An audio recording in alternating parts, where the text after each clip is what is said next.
Hello student, आज हम देखने वाले हैं कोऑर्डिनेशन कंपाउंड जो चैप्टर है उसमें की बेसिक टर्म्स। जैसे कि आप अगर किसी कंपाउंड का नॉमेनक्लेचर करना चाहते हैं या फिर किसी कंपाउंड का स्ट्रक्चर निकालना चाहते हैं तो उसके लिए आपको ये बेसिक टर्म पता होना बहुत जरूरी है। तो सबसे पहले आता है उसमें that is coordination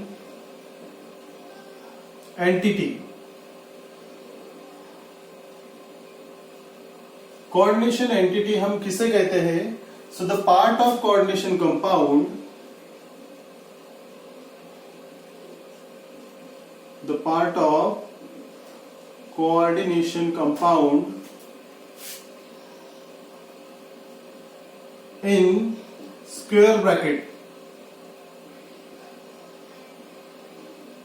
in square bracket, that is central metal and ligands is called as a coordination entity। अभी हम उसका एग्जांपल देखेंगे। सो यहाँ पे CO NH3 by 6 3 पॉजिटिव, ये कोऑर्डिनेशन कंपाउंड है। तो ये स्क्वायर ब्रैकेट का अंदर का जो पार्ट है उसे हम कहते हैं फिर कोऑर्डिनेशन एंटिटी, या फिर हम इसे कोऑर्डिनेशन स्फीयर भी कहते हैं। तो कोऑर्डिनेशन एंटिटी में क्या रहता है? तो कोऑर्डिनेशन एंटिटी में होता है सेंट्रल मेटल और लिगैंड्स, सेंट्रल मेटल और लिगैंड। सेंट्रल मेटल हम किसे कहते हैं? तो central metal is a atom or ion which accept the electron pair from the ligand, okay, which accept the electron pair from the ligand and from the coordinate bond, उसे हम कहते हैं central metal. इस central metal को हम Lewis acid भी कहते हैं क्योंकि Lewis acid are electron pair acceptor.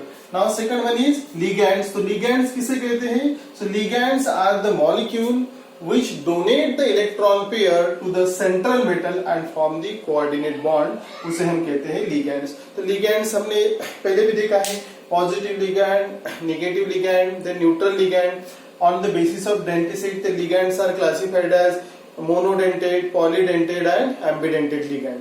तो ligand जो है वो सेंट्रल मेटल को इलेक्ट्रॉन डोनेट करते हैं और उसके साथ में क्या करते हैं? तो कोऑर्डिनेट बॉन्ड फॉर्म करते हैं। नाउ नेक्स्ट टर्म जो आती है that is counter ion, that is counter ion। so counter ion हम किसे कहते हैं? तो इसके लिए हम देखेंगे अभी the part or the atom or molecule, the atom or group outside the coordination entity or square bracket, outside the square bracket is called counter ion। तो एग्जांपल देखेंगे हम अभी CO NH3 by 6 Cl3। so complex is hexaamine cobalt 3 chloride, ये complex है। तो ये जो part है जो कि स्क्वायर ब्रैकेट के बाहर का है इसे हम कहते हैं फिर काउंटर आयन। सो काउंटर आयन को जो है हम आयोनाइजेशन स्फीयर भी कहते हैं, इसे प्राइमरी वैलेंस कहते हैं क्योंकि ये आयोनाइजेबल रहता है। जो पार्ट कोऑर्डिनेशन एंटिटी के अंदर रहता है वो हमेशा इंटैक्ट रहता है, वो कभी आयोनाइज नहीं होता है। लेकिन ये जो स्फीयर है आयोनाइजेशन स्फीयर या फिर हम उसे काउंटर आयन कहते हैं, ये काउंटर आयन इससे सेपरेट हो सकता है या आयोनाइज हो सकता है। So counter ion is the atom or group outside the square bracket or coordination entity is called as the counter ion। Now next term is oxidation state or oxidation number। इसे हम कहते हैं the charge carried by central metal in coordination compound is called as a oxidation state or oxidation number. जब हम nomenclature करते हैं तो उस टाइम पे हमें इसकी ऑक्सीडेशन स्टेट पता होना जरूरी है किसी भी कोऑर्डिनेशन कंपाउंड की। अगर हमें वो करेक्टली नहीं पता तो नॉमेनक्लेचर हमारा रॉन्ग हो सकता है, गलत हो सकता है। अभी हम एग्जाम्पल देखेंगे फिर से। एग्जाम्पल है हमारे पास, फिर से कोबाल्ट का एग्जाम्पल लेंगे, CONH3/6Cl3। सो इसकी हमें अगर ऑक्सीडेशन स्टेट निकालनी है तो वो किस तरह से निकालेंगे? तो ऑक्सीडेशन स्टेट जो है हमें कोबाल्ट की निकालनी है, इसीलिए हम इसे X कंसिडर करेंगे। हमें पता है NH3 न्यूट्रल लिगैंड है, इसके ऊपर इसके चार्ज जो है वो 0 चार्ज है। How many NH3 are there? 6 NH3 plus Cl पर कितना चार्ज रहता है? तो -1 रहता है। How many Cls are there? So there are 3 Cl, so into 3 which is equal to 0। Complex के ऊपर कोई चार्ज नहीं दिया। अगर चार्ज दिया है कॉम्प्लेक्स पे तो हमें यहाँ पे लिखना पड़ता है, नहीं दिया तो हमें यहाँ पे 0 लिखना पड़ता है। तो what is the oxidation state of cobalt here? So X - 3 is equal to 0, so X is equal to +3. So oxidation state of cobalt here is +3. Now this oxidation state we have to write in a Roman number. Roman number in round bracket. Round bracket में हमें लिखनी पड़ती है। जैसे कि अभी oxidation state 3 आई है तो हमें राउंड ब्रैकेट में लिखना पड़ेगा 3. So in this way we can write the oxidation state of the central metal, और इसे हम ऑक्सीडेशन नंबर भी कहते हैं। Now next term is homoleptic complex. Homoleptic complex. So homoleptic complex हम किसे कहेंगे? The complex in which only one type of ligand or donor atom attach to the central metal. Only one type of ligand or donor atom attach to central metal। Example है इसका complex CONH3/6 3 positive. यहाँ पे आप देख सकते हैं कि ये जो कॉम्प्लेक्स है इसमें एक ही टाइप का लिगैंड अटैच है, मतलब सिर्फ अमाइन लिगैंड अटैच है। 6 के 6 लिगैंड क्या है? तो अमाइन है। Such complex is called as homo because the meaning are homo is same type of ligand attach to the central metal. Now second one is heteroleptic complex. Heteroleptic complex. So hetero means different, तो यहाँ पे same है तो यहाँ पे क्या रहेंगे? Different. So different types of donor atom or ligand attach to the central metal. So more than one type of donor atom, या फिर हम उसे लिगैंड भी कहते हैं, अटैच टू सेंट्रल मेटल। हम कॉम्प्लेक्स देखेंगे अभी प्लैटिनम का PtCl2 NH3/2 and +2।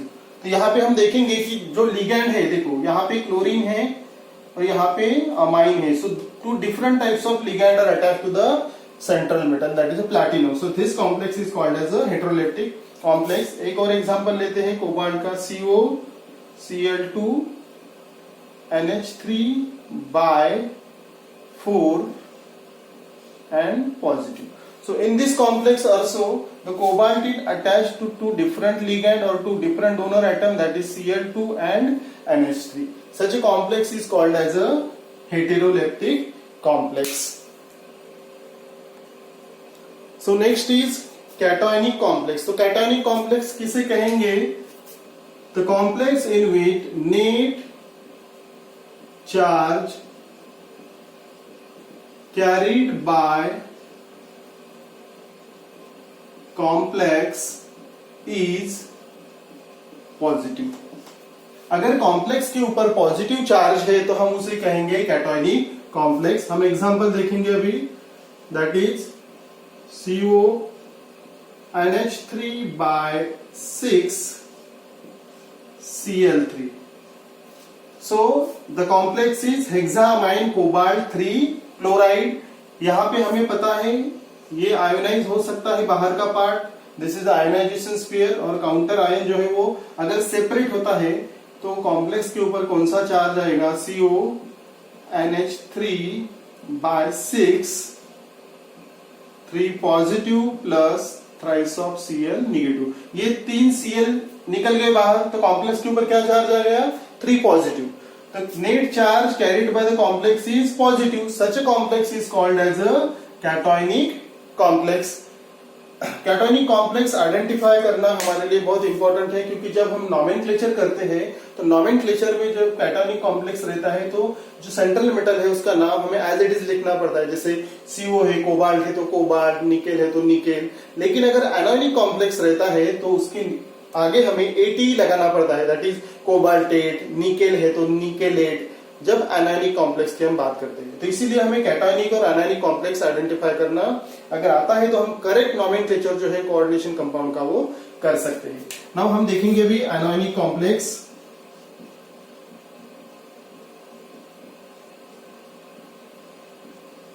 So anionic complex हम किसे कहेंगे, the net charge carried by the complex is negative। अगर कॉम्प्लेक्स के ऊपर नेगेटिव चार्ज है तो उस कॉम्प्लेक्स को हम कहेंगे एनायनिक कॉम्प्लेक्स। हमारे पास एग्जांपल है अभी K4 FeCN/6 ये कॉम्प्लेक्स है। अगर इसे हमने आयोनाइज किया तो आयोनाइजेशन होने के बाद हमें मिलेंगे 4K+। हमें पता है पोटेशियम के ऊपर +1 चार्ज है, प्लस कोऑर्डिनेशन एंटिटी में रहेगा FeCN/6 4-। सो यहाँ पे कितना चार्ज है, माइनस चार्ज है। So net charge carried by the complex is negative. Such complex is called as anionic complex. तो हमें एक बात हमेशा याद रखना कि जो कैटायनिक कॉम्प्लेक्स रहते हैं उसमें काउंटर आयन जो रहता है वो स्क्वायर ब्रैकेट के बाद में रहता है ज्यादातर, और जब कॉम्प्लेक्स एनायनिक रहता है तो उसमें जो काउंटर आयन रहता है वो पहले रहता है। तो इस तरह से आपको आसानी हो जाएगी कॉम्प्लेक्स को आइडेंटिफाई करने में, कैटायनिक और एनायनिक। और मैंने पहले भी बोला है नॉमेनक्लेचर में जब कैटायनिक कॉम्प्लेक्स रहता है तो जो मेटल है उसका नाम एज इट इज रहता है। जैसे कोबाल्ट है तो कोबाल्ट ही रहेगा, ओके। लेकिन यहां पे अगर बात करते हैं तो इसका हो जाएगा Fe है तो फेरेट हो जाएगा। अगर कोबाल्ट इधर आता है एनायनिक कॉम्प्लेक्स में तो उसका हो जाएगा कोबाल्टेट। मतलब हमें AT लगाना पड़ता है एनायनिक कॉम्प्लेक्स में सेंट्रल मेटल को। ये एक नॉमेनक्लेचर का रूल है जो हम आगे चल के पढ़ने वाले हैं। Now next complex is neutral complex. Neutral complex. So neutral complex हम किसे कहेंगे, जिसपे कोई चार्ज नहीं है। Net charge carried by complex is 0। 0 means no charge. अगर कॉम्प्लेक्स के ऊपर चार्ज ही नहीं है तो हम उसे न्यूट्रल कॉम्प्लेक्स कहते हैं। हमारे पास एग्जांपल है that is NiCO/4। So tetra carbonyl nickel का एक कॉम्प्लेक्स है। तो यहां पे देखो ये जो है कार्बोनिल है, ये क्या है, कार्बोनिल लिगैंड। और कार्बोनिल लिगैंड कैसे है फिर, neutral. Carbonyl ligand is a neutral, इसीलिए इस कॉम्प्लेक्स के ऊपर कोई चार्ज नहीं है, 0 चार्ज है। इसीलिए इस कॉम्प्लेक्स को हम कहेंगे न्यूट्रल कॉम्प्लेक्स, जिसके ऊपर कोई चार्ज नहीं रहता। सेकंड एग्जांपल हम ले सकते हैं FeCO/5। सो ये पेंटाकार्बोनिल का कॉम्प्लेक्स है जिसमें कार्बोनिल जो है न्यूट्रल लिगैंड है, इसीलिए इस कॉम्प्लेक्स के ऊपर भी कोई चार्ज नहीं रहेगा। इस कॉम्प्लेक्स को भी हम कहेंगे neutral complex. Now next term है चार्ज नंबर।